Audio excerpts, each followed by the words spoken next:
भगवान ऋषभदेव जी अपने पुत्रों को बैठाल करके उपदेश करते हैं। वही पिता पिता है, वही माता माता है, वही गुरु गुरु है, वही शिष्य शिष्य है, जो भगवत प्राप्ति करा दे, जो भगवत प्राप्ति कर ले इस जन्म में। इसलिए तात ऋषभ सो होए मात मंदाल सा मानो, पुत्र कपिल सो मिले मित्र प्रहलाद ही जानो। यदि पिता हो तो भगवान ऋषभदेव जी जैसा, जो अपने पुत्रों को भगवत प्राप्ति का उपदेश करके भगवत मार्ग में लगाया। यदि माता हो तो मंदालसा जैसी, अपने पति से कहा था कि मैं शपथ खाती हूं मेरे गर्भ में जो जीव आएगा उसको मुक्त करके छोड़ूंगी। 4 पुत्र, 3 पुत्रों को ब्रह्म ज्ञान का उपदेश करके जीवन मुक्त किया। पति ने हाथ जोड़ा और कहा, एक पुत्र मुझे राजपद पर बैठने के लिए दे दो, अगर आपने उपदेश किया तो वो भी बैरागी बनकर भगवत प्राप्त हो जाएगा।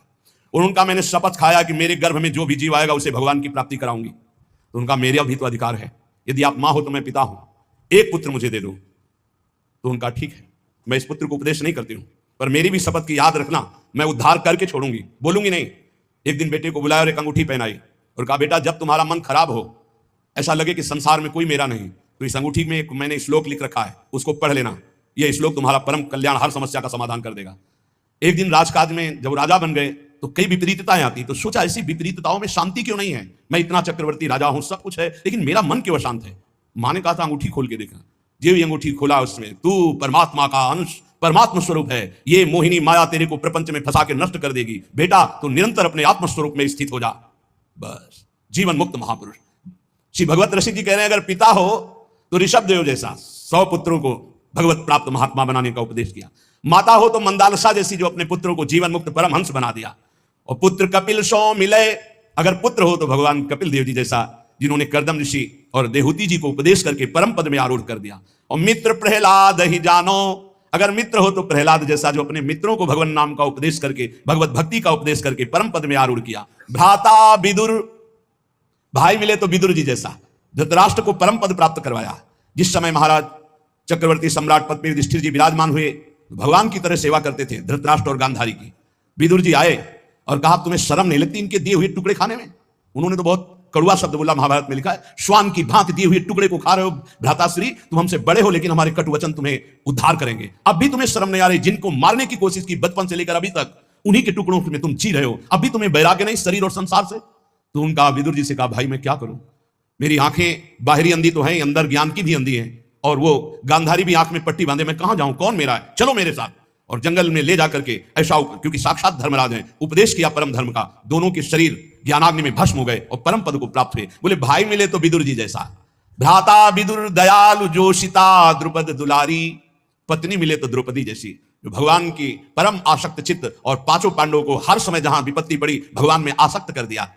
गुरु नारद सो मिले अकिंचन पर उपकारी, गुरु हो तो देवर्षि नारद जी जैसा, अकिंचन, अगर शिष्य से कोई चाह है लौकिक तो वो गुरु नहीं है, वो दंभ है, पाखंड है। तब लग जोगी जगत गुरु, जब लग रहे निराश, जब आशा मन में भई तो जग गुरु जोगी दास। शिष्य से केवल एक ही अभिलाषा होती गुरु की कि ये भगवत प्राप्त हो जाए, बस ये अपने मन को, अपनी बुद्धि को सच्चिदानंद भगवान में लगाकर ये भगवत प्राप्त हो जाए, बस कोई दूसरी चाह नहीं। शिष्य धन दे, शिष्य भोग दे, ओ भोगी विषयी पुरुष, वो गुरु कहां? गुरु नारद सो मिले अकिंचन पर उपकारी, जिसको उपदेश किया नारद जी ने तब भगवत प्राप्त हुआ। ऐसे भगवत प्राप्त हुई कि गुरु का नाम बाद में लिया जाता, शिष्य का नाम पहले। प्रहलाद जी शिष्य पहले भक्त नामावली में जो संस्कृत से है, प्रहलाद, फिर नारद, पराशर, पुंडरीक, व्यास, अम्बरीश, शुक, शौनक, भीष्म, दाल्भ्यान। गुरु मिले नारद जी जैसा किंचन और परोपकार करने वाला। भरता नृप अम्बरीश सो, अगर पति मिले तो अम्बरीश जैसा, स्वयं भगवत सेवा आराधना में तन्मय है। रानी जी ने देखा कि महाराज अकेले भवन में सेवा करते, ठाकुर सेवा चुपचाप करने लगे। आए, नहीं, सेवा की चोरी मत करो, तुम्हें अगर सेवा में रुचि है तो ठाकुर जी विराजमान करो, मैं व्यवस्था करता हूं। तो नया मंदिर, नए ठाकुर जी और सब सेवा की शौन, हर रानी के महल में स्वयं अपनी ठाकुर सेवा, तब सुदर्शन चक्र उनकी रक्षा में रहता। पति मिले तो अम्बरीश जैसा और राजा हो तो महाराज पृथु जैसा। कहने 10,000 कान भगवान मुझे दे, संपूर्ण प्रजा में ऐलान कर दिया, सबको समय पर जो चाहिए मिलेगा, सब ठाकुर आराधना करें, भगवत गुणगान करें, नाम कीर्तन करें। ऐसे महाराज पृथु राजा पृथ्वी को अपने शासन में लेकर जब जो चाहेंगे वो तुम्हें देना होगा, बिना बोए अन्न प्रकट होगा, बिना ऋतु के फल प्रकट करना होगा। शासन में ले लिया पृथ्वी को, जब जैसा चाहते पृथ्वी वैसा ही प्रदान करती। ऐसा महाराज पृथु के शासन में था। भगवत भवनिधि उधरे चिदानंद रस में झिले, यदि ऐसे माता पिता भाई मित्र गुरु पत्नी पति ऐसे मिले तो चिदानंद रस में झिले, नहीं तो ये मायाकृत फंसाने वाली वृत्तियों से एक क्षण विचार मत कर, अपने को बचा ले, प्रभु के नाम चिंतन में, रूप चिंतन में, लीला चिंतन में लगा ले।